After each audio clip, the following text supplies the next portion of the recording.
सरस्वती विद्या मंदिर सिंदरी में बुधवार को विद्या भारती अखिल भारतीय संस्थान की योजना के अंतर्गत वनांचल शिक्षा समिति के तत्वाधान में सप्तशक्ति संगम का भव्य एवं प्रेरणादायी आयोजन किया गया। कार्यक्रम का शुभारंभ दीप प्रज्वलन एवं वंदन के साथ हुआ। कार्यक्रम में मुख्य वक्ता के रूप में क्षेत्रीय संयोजक सप्तशक्ति संगम उत्तर पूर्व क्षेत्र डॉक्टर पूजा, प्राध्यापिका सिविल विभाग VIT सिंदरी डॉक्टर माया राज नारायण राय और आचार्य सीनियर प्रिया बागची उपस्थित रहीं। मुख्य वक्ता डॉक्टर पूजा ने अपने संबोधन में कहा कि संयुक्त परिवार स्वस्थ, सुखी और संस्कार युक्त समाज की आधारशिला है।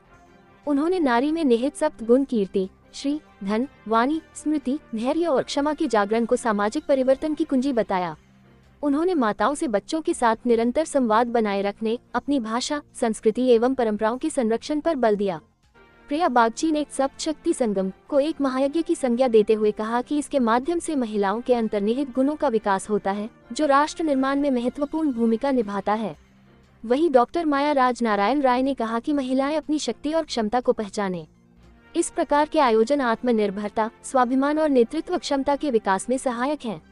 उन्होंने संयुक्त परिवार की मजबूती, पर्यावरण संरक्षण और सामाजिक जागरूकता में महिलाओं की सक्रिय भूमिका पर भी जोर दिया। साथ ही जीवन के 4 आश्रमों के संतुलित ज्ञान को आवश्यक बताया। कार्यक्रम में विद्यालय परिवार, अभिभावक एवं स्थानीय महिलाओं की उत्साहपूर्ण सहभागिता रही। कार्यक्रम का समापन आभार ज्ञापन के साथ हुआ। वहीं कार्यक्रम समापन के उपरांत माता के लिए भोजन की व्यवस्था थी। FNB 24 न्यूज के लिए ब्यूरो रिपोर्ट। मैं संध्या कुमारी इस विद्यालय की आचार्य इस कार्यक्रम की संयोजिका हूँ और यह कार्यक्रम संघ के 100 वर्ष पूरे होने पर मनाया जा रहा है।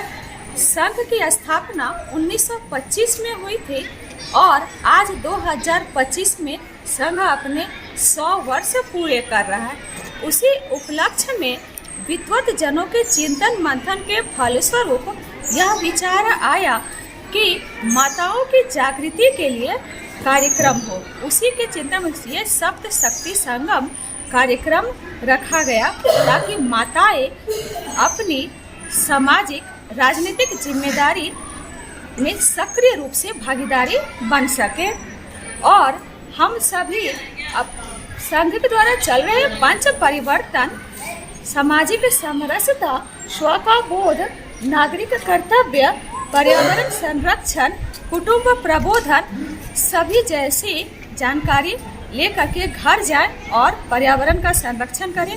एक संदेश सभी माताओं के लिए, कम से कम जल का तो संरक्षण कर ही सकते हैं। हम माताएं, याद है कि पहले हमारे पूर्वज नदी का ही जल लेके पी लेते थे, उसके बाद हम नल का जल पी रहे थे। अब हमारी पीढ़ी क्या है, बॉटल का जल पी रही है। अगर हम जल का संरक्षण नहीं करेंगे तो आने वाली पीढ़ियां किसमें जल पिएगी। पर्यावरण संरक्षण यही सबसे बड़ा प्रयास होगा। एक छोटा सा प्रयास हमारी तरफ से। धन्यवाद।